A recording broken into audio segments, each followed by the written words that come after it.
What we're doing in this series of messages is looking at the book of Genesis. The book of Genesis is about creation and about how things began. It tells us that God began everything, and it tells us why He began everything.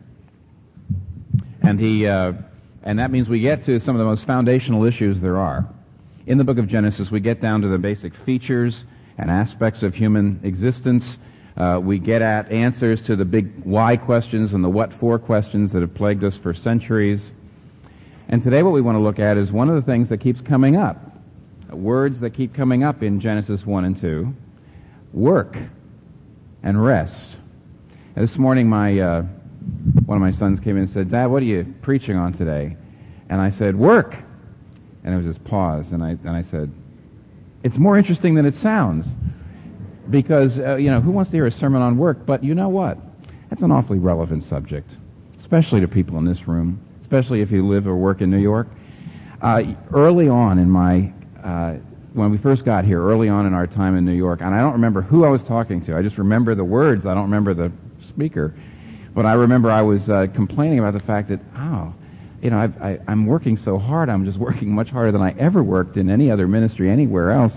And I just remember, I think it was a man, he looked at me and he said, "Well, nobody comes to New York to get a life." If you come to New York, you come to work. If you don't come to work, you might as well leave. And there's a lot of, for at least 150 years, that's absolutely true. Immigrants come to New York and try to get into this whole new American society. And how do they do it? How do they enter into this new American society? Through an enormous amount of work. And then there's hundreds of thousands, maybe not millions of immigrants, but hundreds of thousands of people who live in America, or are already in American society, come to New York in order to make it into one of the professions, and to make it in their career, and make it in their field.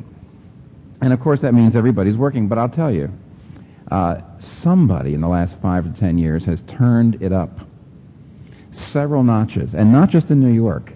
Something's going on with work in this culture. Something's going on. The 40-hour work week, what was that? Do you remember that? Do you remember when we actually did have 5 days shelter labor and 2 days off? We don't know what it is. And I'm reading all sorts of things. I'm reading it's the new economy. I'm reading it's technology, cell phones, email. There's all sorts of villains. I don't know what the villains are, but something's going on. Probably the main villain we're going to talk about here today. It's not technological. It's not sociological. It's emotional and spiritual and theological. But something's going on. Work is becoming a personal spiritual crisis issue. Remember when you used to just eat when you ate? Is there anybody in New York that only eats when they eat? I never eat I don't just eat when I eat. I'm always doing something else. You feel like you're wasting time if you just eat when you eat. You do something else when you eat. Do you remember the rhythms? There was rhythms of work and rest and work and rest. We worked in the day, we rested in the evening, we worked in the week, we rested on the weekends, and that's all gone. There's no rhythms left. Something's going on. The rhythms are gone of work and rest. The neighborhoods are gone. Nobody ever sees anyone else. Families, in many senses, are gone. Something's going on with work. And yet here in Genesis 1 and 2, I told you it's more interesting than it sounds at first. Genesis 1 and 2 is saying, because work and rest come up in the very beginning of things, Genesis is saying that getting and understanding work and rest is at the very heart of things. It's at the very essence of living a human life. Understanding work and rest is a life and death issue. So what do we learn here about work and rest? And let's lay it out like this. The text is teaching us, first of all, what we're called to do, which is work, and how we're called to do it. But then lastly, what we need in order to do it. What we're called to do, and how we're called to do it, but what we desperately need in order to do it. And the answer to that, of course, is rest. You're never going to work unless you get rest. But it's a much more profound statement in Genesis and in the Bible than it sounds the way I just put it. Let's look at these 3 things. What we're called to do, how we're called to do it, and what we need in order to get it done. Number 1, what we're called to do. First thing we see here is that when we're made, in the very beginning, we're called to work. Again, I had to apologize to my son this morning by saying, I know that doesn't sound all that exciting, but actually there is something radically stunning and exciting and positive about what this text tells us about work. First thing we see, look at verse 2:2. It says, when God, this is the very seventh day, by the seventh day God had finished the work he'd been doing. Do you know how radical that is? Do you know, as one of the commentaries I was reading said, do you realize what an intellectually radical statement this was when this was written? If you look to Eastern accounts of creation, I mentioned, I think, last week, the Enuma Elish. That's a famous Babylonian account of creation. And in that account, there's a battle of the gods, and Marduk, the king of the victorious group, creates the world as a kind of monument to his victory.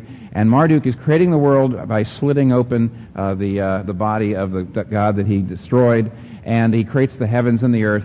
And all the other gods come in, and he says, now we're going to live in this. We can come and go into this new world, this universe I'm creating. And they say, do you realize what it'll take to keep that up?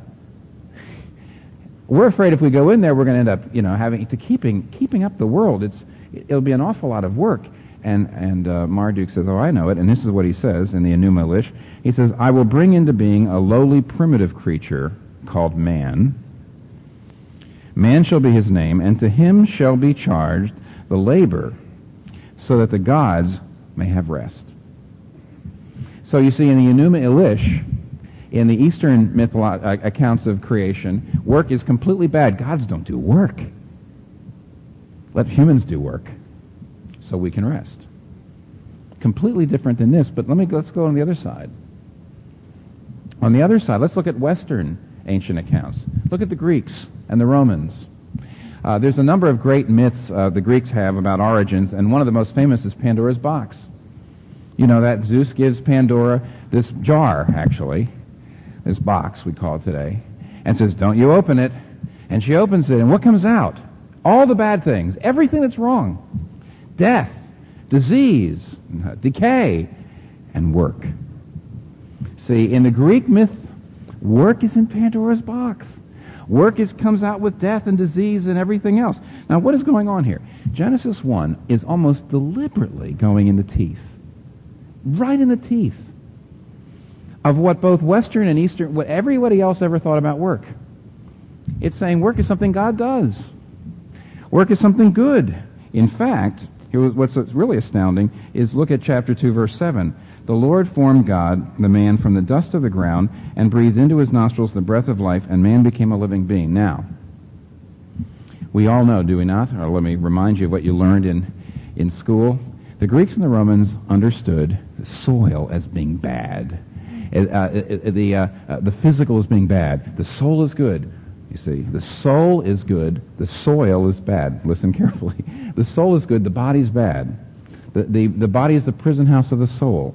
And Xenophon and Cicero and Socrates and everybody taught that manual work, therefore, was demeaning. Work was bad as it was. It was a curse. It was in Pandora's box. It was not something good. It was a curse. It's a punishment. But if you have to work, stay out of the dirt. You don't do manual work. Even, by the way, Socrates said, even retail is demeaning. He says what you want to do is to avoid work completely, or else be a teacher or be a philosopher. Get into the information industry, basically, is what Socrates said. And here what we have is, almost deliberately, the book of Genesis shows us God with dirt under his fingernails. God digging a ditch in order to create us. And then, of course, in 2:15, God plants a garden, God has his hands dirty, and then he puts us and says, you be a gardener. Now, all this is so radical. All this is unbelievably radical. Genesis is going out of his way to say, look how good work is. Work is in the paradise. Here's paradise, the Garden of Eden, paradise. And what's in there? Great food. You see that? Beautiful things for the eye to look at. So you have food, and you have beauty, and you have, as we're going to see, you have spirituality. They walk with God in the cool of the garden. And you had sexuality, and you had friendship. And work. Work is put in paradise. Not only work is put in paradise, not only is work not a punishment, but all work is held up. Even what we call today menial work, manual work. No matter how high and lofty your position is in society today, Your ancestor was a groundskeeper. In other words, if you have this huge house at the Hamptons, you know those people, you don't even know their names, who take care of your grounds? That's your cousin. That's your ancestor. That's your father. See? There has never been, except for one person I know, there's never been another major thinker, there's never been another major thought form that had this high view not only of work, but of all work. And all workers. So that even, the gardener, even the menial ditch digger, is held up like this. The only person who had this high view of work was Karl Marx. Karl Marx says the worker, the common worker, he held him up. But you see, here's the problem. Marxism is deeply discredited today, is it not? Completely out. Why? I would suggest it's because Marx didn't ground his high view of work in a God who loves to get his hands dirty, and a God with his hands in the dirt. He didn't ground this high view of work in the love of a God whose Son came not as the Greeks would expect him to come as a philosopher, or as the Romans would expect him to come as a noble statesman, or as the Jews wanted him to come as a great general, but as a carpenter. A union guy, okay? Marx didn't ground it in that. Marx basically grounded his high view of work in atheism. And one of his contemporaries, Dostoevsky, who was a little more philosophically astute, said, if there is no God, everything is permitted. If there's just evolution, what's wrong with oppression? And there's no warrant for saying there's anything wrong with oppressing the workers. But you see, now that Marxism is pretty much passé, where is the source of social healing in this world? Where is it? Look at Genesis 1 and 2. Genesis 1 and 2 says, ditch digging, lifts it up. Music, because Genesis 1, we looked at this last week, was a song. Genesis 1 and 2 is theology and philosophy. Don't you remember in the killing fields, when the workers got in charge in Cambodia, what did they do? They took the professionals and they killed them. They marched them out. Remember the killing fields? In our global capitalistic economy now, it's the unskilled manual workers who are disdained. Professionals is disdained in communism, and menial workers are disdained in capitalism. But in the Bible, all work has dignity because God does it. There's nothing more socially healing than to believe what the Bible tells us, and that is we are called to work, and we're called to all work. All work is a calling of God. All work has dignity. All work is satisfying to something God put in us. Well, let's get to that. And by the way, is there anybody who right now has a job that's considered menial? Is there anybody, are any of you parents that are spending an awful lot of times at home with your fingers in baby poop? And have you imbibed what our new economy tells you, and that is this is not a job for anybody but a boob? Remember the God with dirt under his fingernails, who dignifies all work.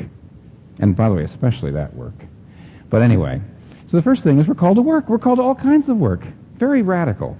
But then secondly, I'm going to give you, briefly, 3 things in here, 3 practical guidelines for how we should do our work. We're not only called, what are we called to do? Work. How are we called to do it? There are 3 guidelines here for working happily, for grounding our work in what the Bible tells us the nature of things is. There's 3 guidelines, and I'll just tell them to you quickly and then go through them quickly.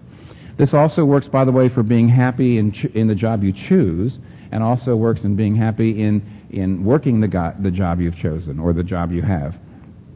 There's 3 things we're told here. Look in, look out, and look up. Look in at what you're gifted to do. Look out at what people need. And look up to the one who's called you. Look in, work because of who you are or what you're gifted to do. Number 2, look out, look at the world around you, and give the world what it needs to have. And look up, look at the one who's called you, and realize you have to realize what you're destined to be. You need all 3 of those things.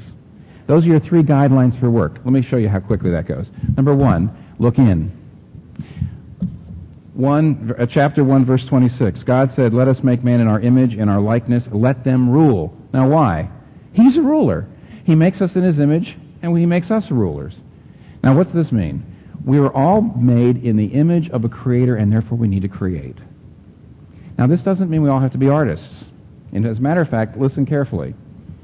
We said last week that the Hebrew word create, which means to create out of nothing, is a word that's only used 3 times in the book in Genesis 1 and 2, and it's only ever used in the Bible of God.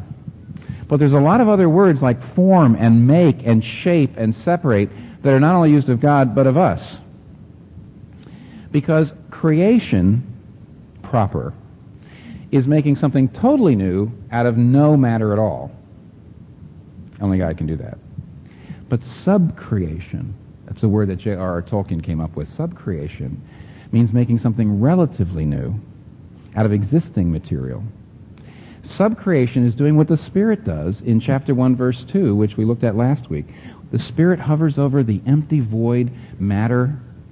And what is the Spirit doing? The Spirit's bringing order out of chaos. The Spirit is bringing newness out of undeveloped material.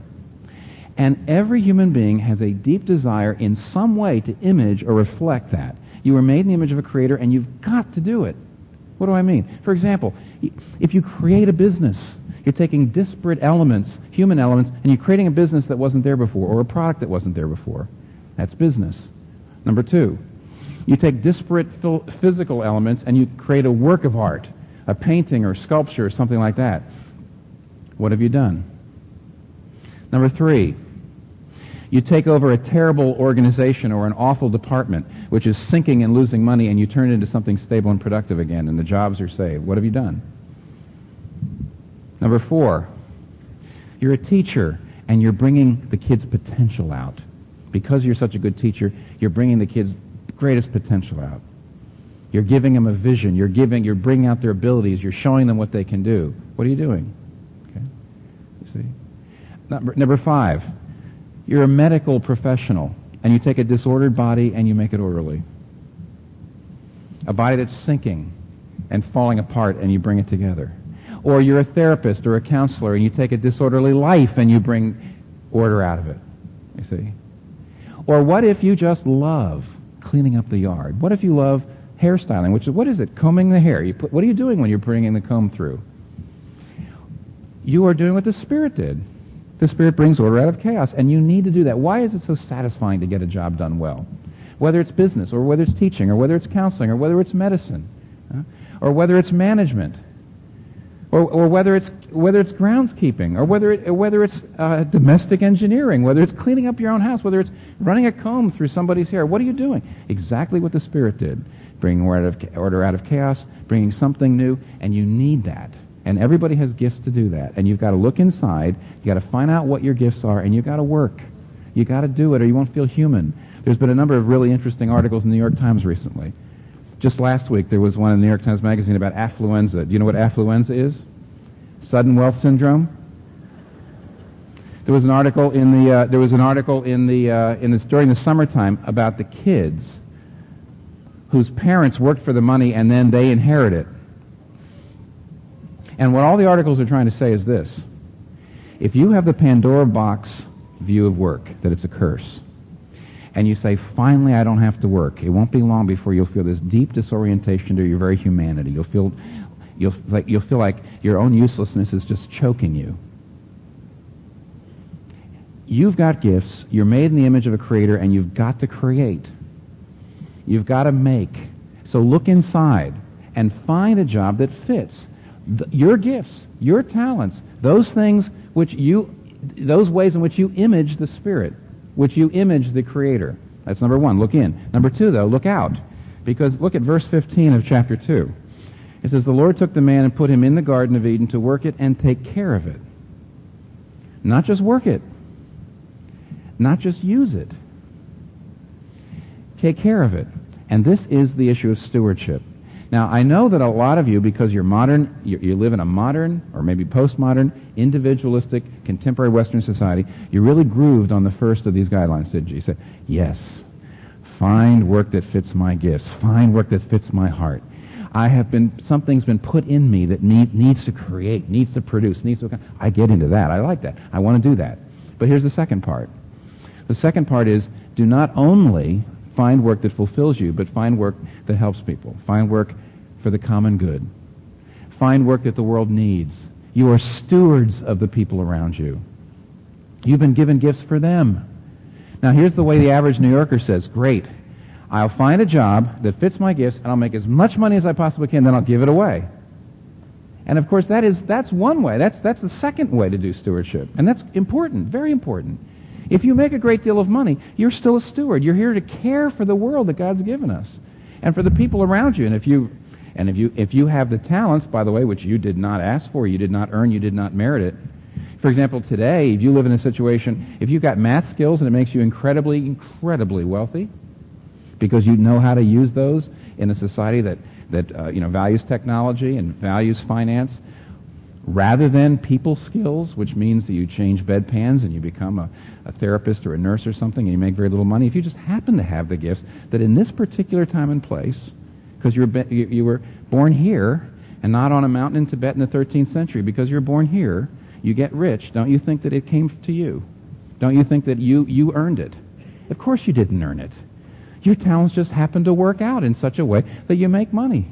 Then make sure that you're generous with that money, incredibly generous, because it was given to you. But why wait till then to be a good steward? Why not take some jobs now that don't earn as much money but do an awful lot of good for people? Why not just use the garden, not just use the garden, but care for it? And the second thing you got to do, you have to look in, but then you have to look out. What do people need? What do people need? Am I producing something that helps society? Am I producing something that helps people? That's the second thing. But lastly, look up. It's not enough just to look in and look out. It's not enough just to find a job that fits me and a job that helps people. Oh, no. There has to be a sense that you're on a mission. John Coltrane was one of the great saxophonists of the 20th century, and he was converted in 1957, and it transformed his view of work. He wrote some tremendous jazz, which was like, for example, A Love Supreme, which was just an ecstatic outpouring of praise and thanks to Christ. He was one of the great saxophonists. He played with Dizzy Gillespie, he played with Miles Davis, and on the liner notes of A Love Supreme, back I think really in the 60s, he said this.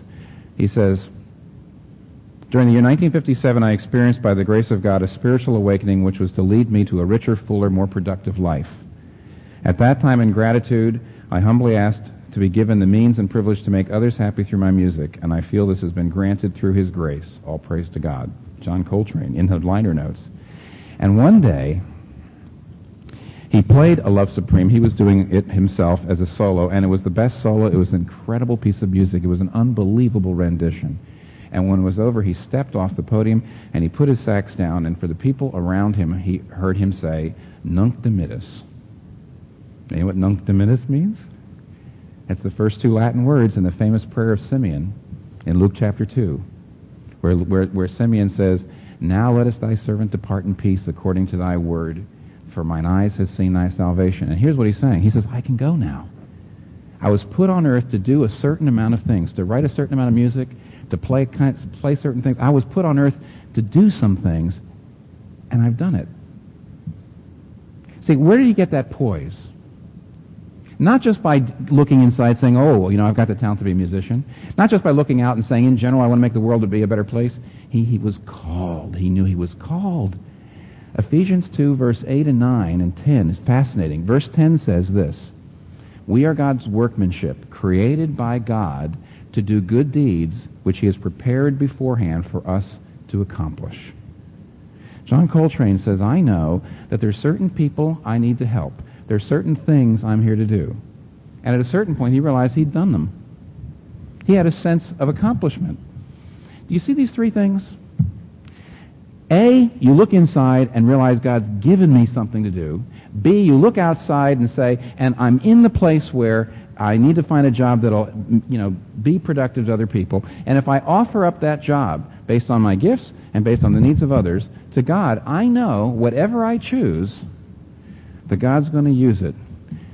That I'm going to be like a fingerprint. I'm going to be as unique as a fingerprint. There's certain things I have to do, and there's certain people I have to help, and there's certain accomplishments I have to accomplish that only I can accomplish. And you know you're on a mission, and you don't worry about whether you're on a mission or not. You just know, I've chosen a job that fits. I looked in, I looked out, and because I'm looking up, God's going to use me. If you work like that, you'll be happy. If you take jobs that don't fit your gifts and don't help anybody else, but they just get you up the social ladder. If you take a job that fits you and even helps other people, but there's no sense that you're on a mission, In other words, if you have all three of these things, you'll be happy in choosing a job, and you'll be happy in the job you've chosen. Now, lastly, we're not only taught here what we're called to do and how we're called to do it, but now some of you are out there getting pretty grumpy, maybe. And you're saying, this is utopian. This is unrealistic. Now, by the way, I know you're right. Here, I'll tell you why. I have the best job, I know. Far better than any job I ever thought I'd ever get.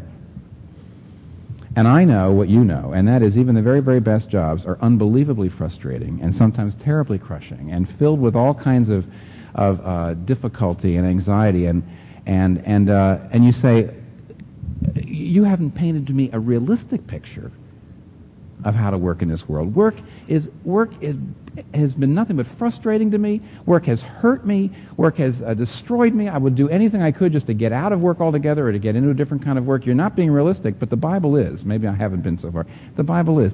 Because the Bible is utterly realistic and says, yes, you're never going to do the work you're called to. You're never going to be able to do it in this way unless you see what you've got to have in your heart of hearts in order to do work. What do you have to do? You have to rest.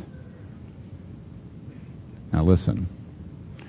God, chapter 2, verse 2, finished his work, and then he rested. And then, of course, it goes on, though we don't have it printed here, he hallowed the seventh day. It means he set it apart for us. And if you only had Genesis 1 and 2, what you would be thinking is this. It's like God is saying, you can't do your work well unless you rest. And therefore work so much and then rest and have a rhythm of rest and work. And we say, well, that makes sense. Physically, you need a rhythm of rest and work. Society needs a rhythm of rest and work. But the Bible tells us that there's more to that than meets the eye. If you really, truly want to be able to work the way I'm telling you, you need the real Sabbath rest. Psalm 95. You go to the end of Psalm 95, it's all about worship. It's the famous Psalm, Venite. Come, let us worship.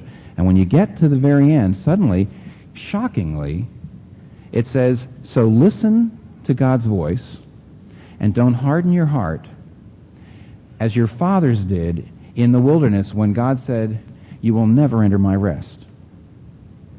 And if you go to Hebrews chapter 3 and 4, it says there still is a rest for the people of God. What does that mean? I'll tell you what it means. It has everything to do with work. There's a place in Psalm 3 where it says, even though there's 10,000 people on my left and my right, I lay myself down and sleep, and I awake, for the Lord sustains me. Now, the scientists will tell you, it's not the amount of sleep you need, but the depth, right? What do they call that sleep that you've got to have? You know, you could sleep and sleep and sleep for hours, but if you don't get a certain kind of sleep, you'll just go nuts. You won't be able to work. You won't be able to get anything done. What is it called? It's called REM sleep, rapid eye movement sleep, right? But in Psalm 3, when he says, I've got all these things, all these pressures on me, I lay down and I awake, for the Lord sustains me. He's talking about an REM of the soul. He's talking about a deep rest of the soul. Why does Rocky work? Remember Adrian, he couldn't sleep the night before the big fight. Why did Rocky work? He says, I just got to go the distance. I don't even need to win. I just want to go the distance. Remember what he said to Adrian? Why? Then I'll know I'm not a bum. Why does Madonna work? She tells us in Vogue magazine, which is really one of my favorite quotes, as some of you know. I've used it before. And in Vogue magazine, she says this. She says, every time I accomplish something, I feel like a special human being, but after a little while, I feel mediocre and uninteresting again. I find I have to get myself past this again and again. My drive in life is from the horrible fear of being mediocre. I have to prove I'm somebody. Why did Harold Abrams work? Remember in Chariots of Fire? Or at least, maybe not the literal historical Harold Abrams, but the Harold Abrams that's depicted by the movie Chariots of Fire. Why did he work? Why was he running that 100-yard dash in the Olympics? He says, I got 10 seconds to justify my existence.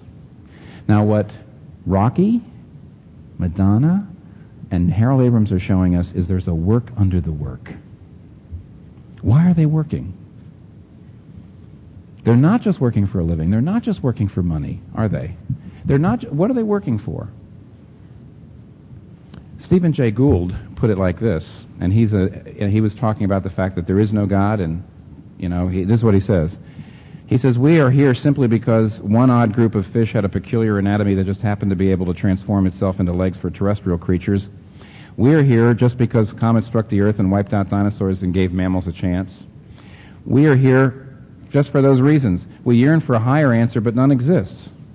This explanation, he says, though superficially troubling, if not terrifying, is ultimately liberating. We have to construct, therefore, any meaning ourselves. Now, he's right. If there is no God, or even if we don't have a relationship with God, how do you know you mean anything? How do you know that you have any worth? How do you know who you are? How do you know that there's any meaning in life? You have to construct it, and how are you going to do it? With your work. And therefore, there's a work under the work. Rocky just needs to know he's not a bum. Madonna just needs to know that she's interesting and not mediocre, that she's somebody. Harold Abraham has to justify his existence. That is what's making your work a mess. You realize what the burden is there? If anything goes wrong with your career, you don't have a self. If anything goes wrong with the money, you don't have a being, you don't have an identity, you don't have a meaning anymore. But you see, back in chapter 2 of Genesis, God cried out with joy, "It is finished." Why? Because he'd finished the work of creation. Centuries later, essentially the same person cried out again, "It is finished." The first time, God got rest because creation was finished. The second time, Jesus Christ on the cross cried out, "It is finished," so we could get rest. Do you get what I'm talking about? Hebrews chapter 4, verse 9 puts it like this: "We who have believed enter that Sabbath rest now. There remains a rest then for the people of God. For anyone who enters God's rest through faith in Christ rests from his own work, just as God did from his." Until you believe that because Jesus Christ died on the cross for you and did everything necessary to fulfill the law of God, until you believe, unlike Stephen Jay Gould, that the person whose approval you really need is God, that the significance you really need is to be significant in God's eyes, that security you really need is to be secure in God's arms, that the approval you really need is to be approved in God's heart, and that what you're doing in work is trying to get that. That's the work under the work that's crushing you and pulling you down. Until you understand that. And until you see him not only saying it is finished on the day of creation, but finished on the day of redemption. Not only till you see that the work of creation is finished, which gives you a certain amount of rest, but the work of redemption is finished. And until you rest in that, until you know you're not a bum, already before the fight, until you know your existence is justified, already before the race, until you know that who cares if they think you're mediocre and uninteresting, Madonna, if he doesn't. You're not driven anymore, you're not pushed into the ground anymore, and finally you can just work. Work is just about work. It's not about you. It's not about your existence.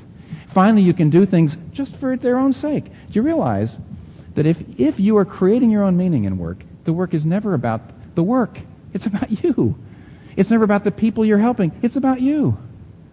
See, John Coltrane and Madonna, no offense, maybe Madonna's changed her heart since the Vogue interview. I don't know, but John Coltrane said when he realized that God loved him, it was now about the music and about the people whose pleasure he was giving.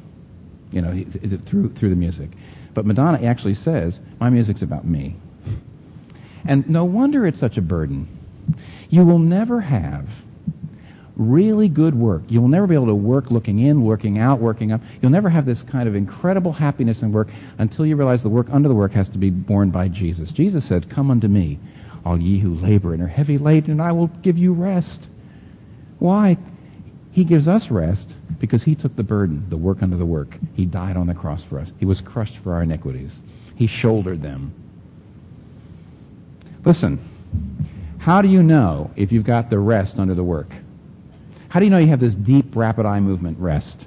So that you can just work. You can choose jobs not because they bring you up and give you a name, because they help people, because they fit your gifts. How can you know that you've really rested in the finished work of Christ? of redemption, not just the finished work of creation. I'll tell you how. You take your time off. What's so interesting is, if you don't take the physical rest, it proves that you don't have the spiritual rest. If you're just working all the time, do you know this rest? Jesus says, "Come unto me, all who are weak, weary and heavy laden. Gentle am I, humble in heart, and you will find rest for your souls." Let's pray. Give us, Father, this great Sabbath rest that has been promised to us. Help us to see it. Help us to know it. Father, there's a lot of great work to do. We look forward to the day that we can do our art, we can do our teaching, we can do our counseling, we can do our business, we can do our work, and it be about the work, not about us. And it be about you, not about us. And it be about the people around us and not about us. We look forward to a day in which work isn't crushing us into the ground. And we ask, Father, therefore, that you would give us this deep, deep, deep internal rest so that the work and the frustratingness of the work in this world will not any longer just crush us. We ask, Father, therefore, that you would help us to be like your Son, who worked and rested in you. We ask this in Jesus' name. Amen. For more of this series and other resources from Timothy Keller and Redeemer Presbyterian Church, please visit www.gospelinlife.com.